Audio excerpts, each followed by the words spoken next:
আজকে ঘটে যাওয়া এটি একটি মর্মান্তিক সড়ক দুর্ঘটনার ভিডিও ফুটেজ। এই ভিডিও ফুটেজটি যে কারো অন্তরাত্মা শিউরে উঠবে। চলুন দেখে আসি।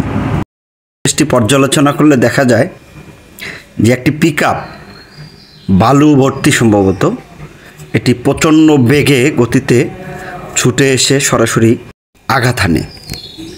চলুন দেখি কিভাবে এটি 14 জন মানুষের প্রাণ নিয়েছে।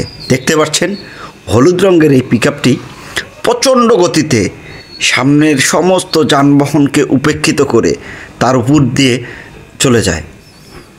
ফুটেজটা আরেকবার ভালো করে লক্ষ্য করুন। কারটি সামনের দিকে ধীরে ধীরে আসছে, এই যে পেছন থেকে এসে ধাক্কা মারল এবং সামনে যা ছিল সব দুমড়ে মুচড়ে দিয়ে সে চলে গেল। ভিডিও ফুটেজটা যদি আরেকটু লক্ষ্য করি আমরা, এই পিকআপটি নির্দোষ পিকআপ, এটি যাচ্ছিল, এর পেছনে কারটি এবং অটোরিকশাগুলি নির্দোষ। এই যে দেখছেন কীভাবে কী গতিতে, তীব্র গতিতে এসে দুমড়ে মুচড়ে কার, পিকআপ, অটোরিকশা সব ধ্বংস করে দিল। ফুটেজটা আরেকবার দেখুন ব্যাক সাইড থেকে, ওই দেখুন ও কিভাবে আসছে। আমরা একটা যাত্রীবাহী বাস দেখতে পাচ্ছি, বাসটি এসে থামলো। এই যে পিকআপটি প্রচণ্ড গতিতে এসে নিয়ন্ত্রণ করতে না পেরে পাশ দিয়ে যাওয়ার সময়, বাসটির পাশ দিয়ে যাওয়ার সময় যত যানবাহন ছিল, মানুষ ছিল, সবগুলোকে পিষে চলে গেল সে। এটা অত্যন্ত মর্মান্তিক।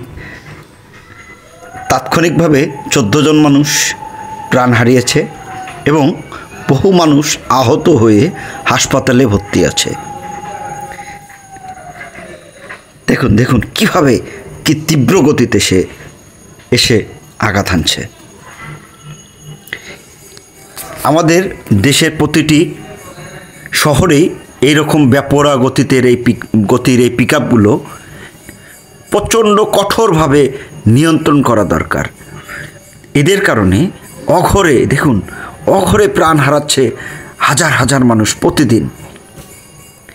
এই ধরনের বালু ভর্তি যে পিকআপগুলো, এগুলো প্রচণ্ড মাত্রায় বেপরোয়া এবং প্রচণ্ড মাত্রায় এরা, এই ড্রাইভারগুলো মাদকাসক্ত থাকে। অধিকাংশ পিকআপের ড্রাইভাররাই কিন্তু দেখবেন যে মাদকাসক্ত, এবং এরা যেভাবে যে গতিতে চলে, সামনে ছোট গাড়িকে ওরা গাড়িই মনে করে না। দেখুন বাসটি এসে থেমে আসে এই লাইনে এবং সে কিভাবে তীব্র গতিতে, সামনে আরেকটা পিকআপ ছিল, মাইক্রো ছিল, অটো ছিল, সবগুলোকে পিষিয়ে দিয়ে সে চলে গেল, ধুলায়িত হয়ে গেল চারদিকে। এইরূপ বেপরোয়া গতিসম্পন্ন পিকআপ চালকদের, হেল্পারদের এবং এর মালিক কর্তৃপক্ষকে কঠোর সাজার আওতায় আনতে হবে। এই ধরনের চালকদের সাজা একমাত্র মৃত্যুদণ্ড হওয়া উচিত। না জানি এই ধরনের চালকরা প্রতিনিয়ত আমাদের দেশের বিভিন্ন কোণে ছড়িয়ে ছিটিয়ে আছে। তারা প্রতিনিয়ত কাউকে না কাউকে হয় আহত করছে, না হলে তাদের মৃত্যুর জন্য দায়ী হচ্ছে। এরা খুব সহসাই যে কোনো অ্যাক্সিডেন্ট ঘটিয়ে পালিয়ে যেতে সক্ষম হয়। এই ধরনের পিকআপ চালকরা যেন কোনো অবস্থাতেই শাস্তির আওতামুক্ত না হয়।